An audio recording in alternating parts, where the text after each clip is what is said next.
छठ महापर्व को लेकर सरकार से लेकर जिला प्रशासन तक हाई अलर्ट पर है। लगातार निगरानी की जा रही है। सीएम से लेकर अधिकारी तक छठ घाटों की व्यवस्था से लेकर सुरक्षा इंतजाम को गंभीरता से ले रहे हैं। लेकिन सरकार के मुलाजिम यानी पुलिस अधिकारी कितना सजग हैं, इसका एक नजारा पटना पुलिस की ज्वाइंट बैठक में देखने को मिली।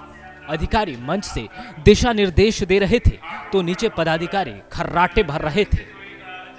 हालात ऐसे हो गए कि पटना के कमिश्नर को मंच से कहना पड़ा, नींद से जाग जाइए और नींद तोड़ने के लिए एक बार खड़े होकर बैठ जाइए।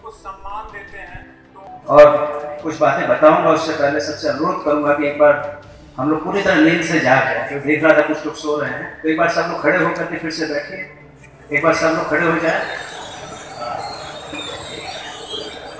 पटना के इसके मेमोरियल हॉल में आज जिला प्रशासन और जिला पुलिस के अधिकारी ज्वाइंट रूप से बैठक कर रहे थे। इसमें पटना के आईजी, एसएसपी से लेकर तमाम थानेदार और सेक्टर प्रभारी मौजूद थे।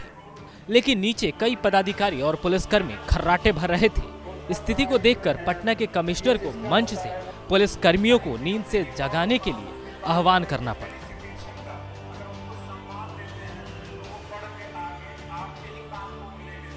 और कुछ बातें बताऊंगा, उससे पहले सबसे अनुरोध करूंगा कि एक बार हम लोग पूरी तरह नींद से जाग जाए। जो देख रहा था कुछ लोग सो रहे हैं, तो एक बार सब लोग खड़े होकर के फिर से बैठिए। एक बार सब लोग खड़े हो जाए।